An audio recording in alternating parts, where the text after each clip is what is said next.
আসসালামু আলাইকুম ওরহমতুল্লাহি বারকাতু আলহামদুলিল্লাহ ওয়াসসালাতু ওয়াসসালামু আলা রাসূলিল্লাহ ওয়া বাদ। সুপ্রিয় দর্শক মণ্ডলী, আজকের আলোচনা মাওলুদুন নবী সাল্লাল্লাহু আলাইহি ওয়াসাল্লাম অর্থাৎ নবীজির জন্মদিবস পালন। নবীজির জন্মদিবস পালনে আমরা বিভিন্ন রকমের কথা শুনে থাকি। এক প্রকার লোক তারা এটাকে খুব গুরুত্ব দিয়ে থাকেন এবং সেটাকে নেকির কাজ বলে থাকেন। তো এই সম্পর্কে ইনশাআল্লাহ গুটিকত কথা আপনাদের সামনে উপস্থাপন করছি। মাওলুদ শব্দের অর্থ হলো আরবিতে যে শিশুর জন্ম নিয়েছে তাকে আরবিতে বলা হয় মৌলুদ, আর যদি মেয়ে হয় তাকে বলা হয় মৌলুদা। তো রাসূল সাল্লাল্লাহু আলাইহি সাল্লামের জন্ম হয়েছে মক্কায়।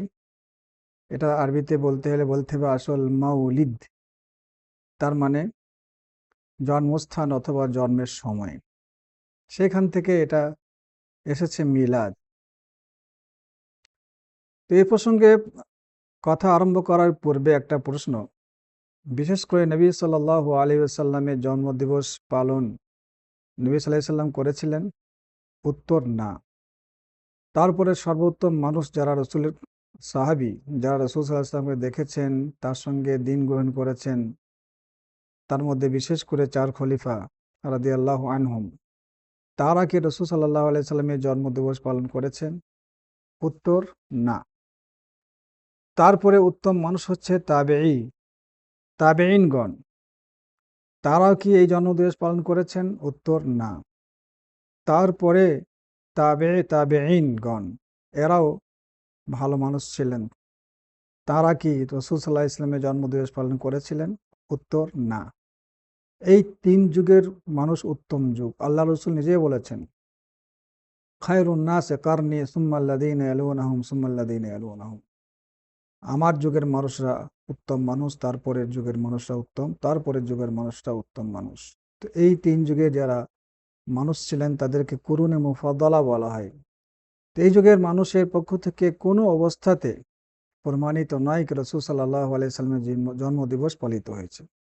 আসলে এটা নতুন একটা কাজ, কিছু মানুষ আবেগের বশীভূত হয়ে করেছে। যেমন আমরা বিভিন্ন কিতাবে পাচ্ছি, তার মধ্যে শেখ মোহাম্মদ বিন উসাইমিন রাহিমাহুল্লাহ তিনি বলছেন, আউয়ালু মা আহদাসা বিদআত আল মাউলুদি আল ফাতিমিয়ুনা ফি মাসর সানাতা 400 মিনাল হিজরা। অর্থাৎ প্রথম যারা এই বিদআত চালু করেছিল তারা হচ্ছে ফাতেমি, অর্থাৎ শিয়া সম্প্রদায়। মিশরে এটা চালু করেছিল 400 হিজরিতে। তার মানে বোঝা যাচ্ছে এটাকে দাখিল বলা হচ্ছে, আসিল নয়। এটা ইসলামের আসল নয় বা মূল নয়, এটা অনুপ্রবেশ, দাখিল বলা হয়। আর এর কারণ কি, তারা কেন এই জিনিসটা চালু করেছিল? এর উত্তর শেখুল ইসলাম ইবনে তাইমিয়া রাহিমাহুল্লাহ তার গ্রন্থ ইকতিদা ও সিরাতুল মুস্তাকিমের মধ্যে লিখেছেন। উনি বলছেন হয়তো তারা এটা ভেবেছিল যে এই কাজের মাধ্যমে আমরা রাসূল সাল্লাল্লাহু আলাইহি সাল্লামকে যে ভালোবাসি তার একটা প্রমাণ নবীজির ভালোবাসার জন্য তারা করেছিল। কিন্তু এটা ভুল কথা। নবী সাল্লাল্লাহু আলাইহি সাল্লামকে ভালো তো বাসতেই হবে, কিন্তু কিভাবে ভালোবাসবেন সেটা আপনার মন মতো হলে হবে না। আমাদের কোরআন এবং হাদিস, আল্লাহ এবং তার রসুল যেভাবে তাদেরকে ভালোবাসতে বলেছেন তারই অনুকরণ করতে হবে, তবেই ভালোবাসা হবে। আল্লাহ সুবহানাহু ওয়া তাআলা সূরা আল ইমরানের 31 নম্বর আয়াতে বলেছেন, কুল ইন কুনতুম তুহিব্বুনাল্লাহ ফাত্তাবিউনি ইউহিব্বুকুমুল্লাহ ওয়া ইয়াগফির লাকুম যুনুবাকুম ওয়াল্লাহু গফুরুর রাহিম। রাসূল আপনি বলে দিন, যদি তোমরা আমার ভালোবাসা পেতে চাও অর্থাৎ আল্লাহর, তাহলে তোমরা আমার অর্থাৎ নবীর তোমরা অনুসরণ করো।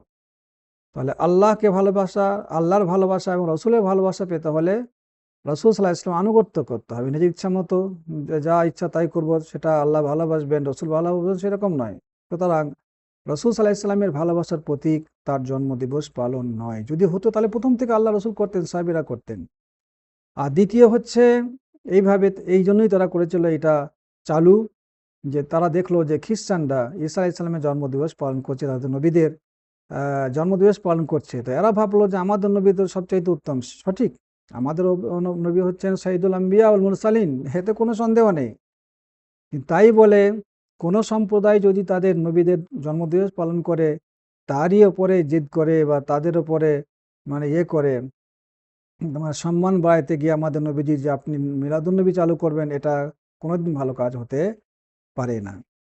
তো তখন থেকে এটা চলে আসছিল। তারপর 567 খ্রিস্টাব্দে সালাহুদ্দিন আইয়ুবী যখন মিশর দখল করলেন, তখন এই সমস্ত জিনিস খতম হয়ে যায়। আর তখন সেটা এগুলো সম্পূর্ণভাবে বন্ধ হয়ে যায়। তারপরে আবার এটা নতুন করে চালু করে, এটা হচ্ছে 700 হিজরির কথা। মালিক মুজাফফর, তিনি ছিলেন শাসক এরবাল এলাকায়, ইরাক দেশের এরবালের তিনি শাসক ছিলেন। তিনি এটা আবার নতুন করে চালু করেছিলেন, আর উনি খুব ভক্ত ছিলেন। এমনকি শোনা যাচ্ছে ইমাম সৈয়ুতি তার গ্রন্থের মধ্যে বলেছেন, আল হাবির মধ্যে বলেছেন যে কোনো কোনো মানে এতে অনুষ্ঠানে তিনি কি করতেন, অনেক খরচ করতেন।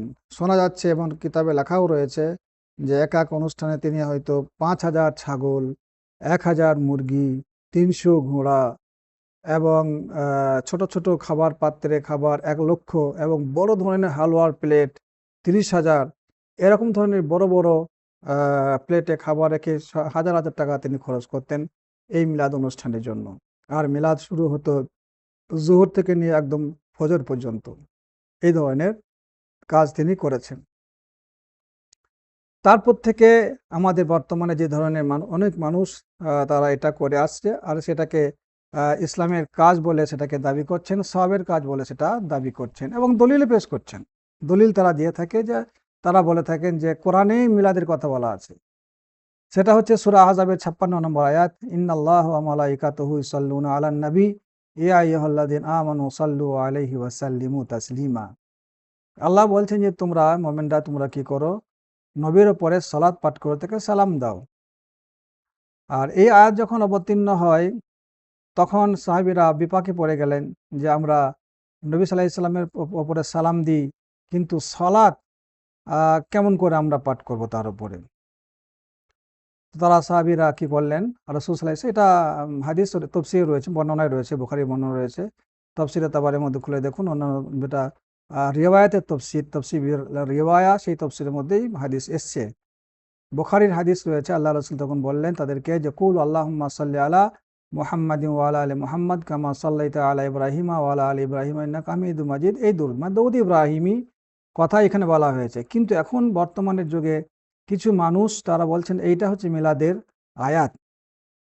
তাহলে বোঝা যাচ্ছে যে তারা কত বড় আল্লাহ রসুলের প্রতি একটা মিথ্যা আরোপ করছেন। আল্লাহ রসুল তো বললেন না যে এটা মিলাদের আয়াত, তিনি তো দরুদ পাঠ করার যে শব্দগুলো দিলেন, কিন্তু আমাদের সমাজে কিছু মানুষ এটা মানতে চায় না। আবার রসুলের নামে মিলাদুন্নবী করবে আল্লাহ রসুলকে ভালোবাসার জন্য, এটা কি ভালোবাসার প্রতীক? কখনোই না। সুতরাং এই ধরনের অপব্যাখ্যা করে মিলাদুন্নবী প্রমাণ করা মানে আল্লাহ এবং তার রসুলকে অপমান করা। আল্লাহ কোরআনেও বলেননি এবং রাসূল সাল্লাল্লাহু আলাইহি ওয়াসাল্লাম হাদিসেও বলেননি। আর দ্বিতীয় একটা আয়াত পেশ করে, সেটা হচ্ছে সূরা ইউনূসের 58 নম্বর আয়াত, কুল বিফাদিল্লাহি ওয়া বিরাহমাতিহি ফাবিযালিকা ফালইফরাহু হুয়া খায়রুম মিম্মা ইয়াজমাউন। আপনি বলে দিন আল্লাহর ফজলে এবং রহমতে, এই জন্য তোমরা রহমতের জন্য তোমরা কি করো, তোমরা আনন্দ করো, ফালইফরাহু হুয়া খায়রুম মিম্মা ইয়াজমাউন। আর এইটা উত্তম তারা যেটা জমা করছে, অর্থাৎ দুনিয়ার যে সমস্ত সম্পদ তারা গচ্ছিত করছে, তারা সেখানে সময় দিচ্ছে, এগুলো চাইতে দিন ইসলাম, এগুলো আমল, সৎ আমল, এগুলোই উত্তম। এখানে কিন্তু এগুলো নিয়ে তোমরা উল্লাসিত করো, উল্লাসিত হও ভালো আমলের জন্য। তো এখানে মিলাদুন্নবীর কোনো প্রসঙ্গ নাই, কিন্তু টেনে এনে তারা এটা সেখানে ফিট করার চেষ্টা করছে।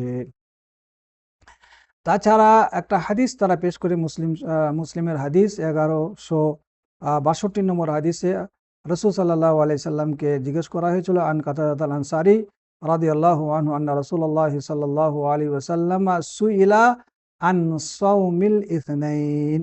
আল্লাহ রাসূলকে জিজ্ঞেস করা হলো যে আপনি সোমবার কেন রোজা রাখেন? ফাকাল, আল্লাহ রাসূল বললেন, ফিহি উলিদতু ওয়া ফিহি উনজিলা ইলাইয়া। আল্লাহ সুবহানাহু ওয়া তাআলা উনজিলা আলাইয়া উনি বলছেন যে আমি এই দিনে জন্মগ্রহণ করেছি, সোমবার দিন, এবং এই দিনে আমি নবুয়ত প্রাপ্ত হয়েছি। তো রাসূল সাল্লাল্লাহু আলাইহি সাল্লাম এই দিনে রোজা রাখার কারণ বলে দিলেন যে আমার জন্য আমি রোজা রাখি। তো এইটাকে নিয়ে তারা বলছে আল্লাহ রসুল যখন তিনি নিজের জন্মদিনে রোজা রেখেছেন, তার মানে জন্মদিবস পালন করা এটা জায়েজ। রোজা তো রাখলেন উনি, গুরুত্ব তো দিলেন, সেজন্য আমরা একটু হাফল টাফল করি, আমরা অনুষ্ঠান করি, ওয়াজ করি, তার জীবনে নিয়ে আলোচনা করি বিভিন্ন দিক। তো এই নিয়ে তারা এখান থেকে বলতে চাচ্ছে যে এটা মিলাদের মানে মিলাদ পালন, এটা একটা দলিল। এবার আমরা শুনবো তারা মিলাদ পালন কখন করে। 12ই রবিউল আউয়াল।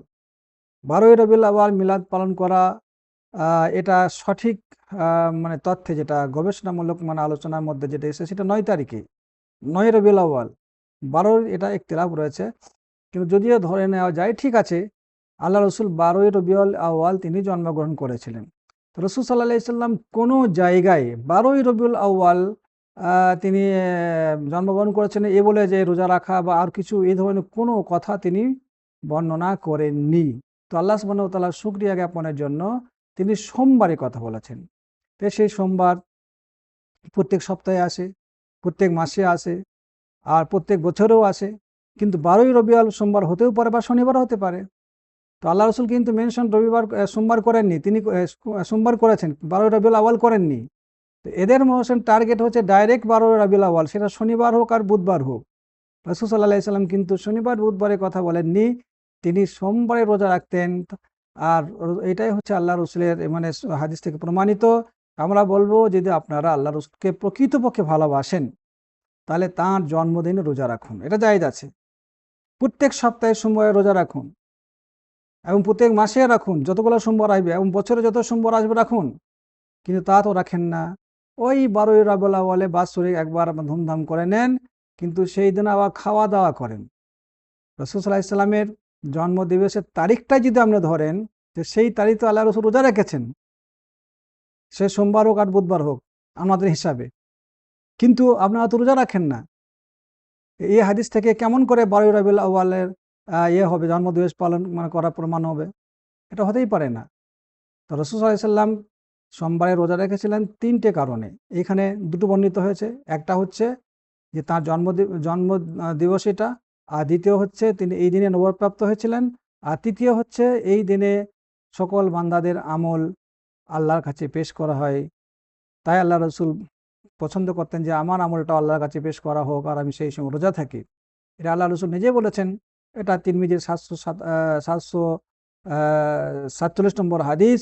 আন আবি হুরায়রা রাদিয়াল্লাহু আনহু আন্না রাসূলুল্লাহ সাল্লাল্লাহু আলাইহি ওয়াসাল্লাম ক্বালা তু'রাদুল আমালু ইয়াউমুল ইসনাইনি ওয়াল খামিসি ফাউহিব্বু আন ইউরাদা আমালি ওয়া আনা সাইম। আল্লাহ রাসূল বলছেন যে বান্দাদের আমল আল্লাহর কাছে পেশ করা হয়, রিপোর্ট পেশ করা হয় সাপ্তাহিক, সেটা সোমবার এবং বৃহস্পতিবার। সুতরাং আমি এটা পছন্দ করি যে আমার আমল আল্লাহর কাছে পেশ করা হোক, আর আমি সেই সময় রোজা থাকি। এ হচ্ছে আসল রহস্য। কিন্তু এই যে সারা পৃথিবীতে একটা আবেগের সঙ্গে রাসূল সাল্লাল্লাহু আলাইহি ওয়াসাল্লামের জন্মদিবস পালন হচ্ছে, অথচ যে নবী আমাদের ইসলাম দিয়েছেন, যে নবী আমাদেরকে সওয়াবের কথা বলেছেন, যে নবী সাল্লাল্লাহু আলাইহি ওয়াসাল্লাম কাছ থেকে সাহাবীরা দ্বীন শিখেছেন, এবং যে যুগগুলোকে আল্লাহ রাসূল সাল্লাল্লাহু আলাইহি ওয়াসাল্লাম উত্তম যুগ বলেছেন, সেই যুগের মানুষরা এই ধরনের কর্ম করেননি। আর আমরা এখন সেটাকে ভালো কাজ বলে, সওয়াবের কাজ বলে সেগুলো করছি। অপরন্তু যারা এটাকে বিদআত বলছে, নতুন কাজ বলছে, এটা অনুপ্রবেশ বলছে, তাদেরকে আমরা উল্টিয়ে অনেক খারাপ কথা বলে তাদেরকে আমরা গালিগালাজ করছি।